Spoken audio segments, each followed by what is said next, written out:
माझी लाडकी बहीण योजना ही महायुतीचे सरकार देवेंद्र फडणवीस साहेब मुख्यमंत्री उपमुख्यमंत्री एकनाथजी शिंदे साहेब आणि अजितदादांच्या नेतृत्वाखाली आम्ही चालूच ठेवणार आहोत। महिलांना आर्थिकरित्या सक्षम करण्याच्या दृष्टिकोनातून ही योजना आपण आणलेली आहे। आता पुढचं पाऊल याच्यामध्ये महिलांमध्ये आर्थिक साक्षरता आणणं म्हणजे फायनान्शियल लिटरसी ही त्यांच्यामध्ये आणण्याचा आम्ही ठेवलेला आहे। आणि 2100चा बाबतीतला निर्णय आमचं महायुतीचं सरकार योग्य वेळी जे आहे ते त्यानिमित्ताने घेईल।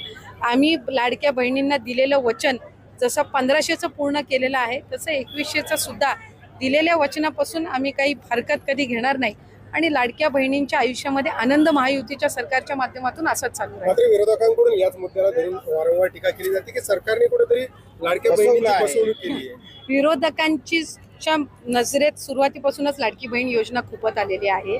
तुम्ही जर बघाल ज्या वेळेला 28 जून 2024ला ही योजना जाहीर झाली त्या दिवसापासून आजपर्यंत विरोधकांनी त्या योजनेची कधी प्रशंसा केलेली मी तरी ऐकलेली नाही।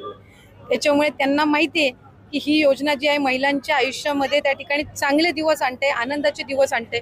अशा पद्धतीची योजना आजपर्यंत कधी आली नव्हती। महायुतीच्या सरकारने पहिली आणली। विरोधक पहिले म्हणायचे की तुमचं फक्त रजिस्ट्रेशन करून घेतील, 1500 तुम्हाला येणार नाहीत। मग 1500 यायला लागले। काहींच्या खात्यामध्ये एकदम 3000 जमा झाले, 4500 झाले, काहींच्या खात्यामध्ये 7500 जमा झाले। मग म्हणले निवडणुकीनंतर बंद करतील। निवडणुकीनंतर पण डिसेंबर असेल, जानेवारी असेल, फेब्रुवारी असेल, मार्च महिन्याचा लाभ सुद्धा सुरू आहे। विरोधक टीका करत राहणार।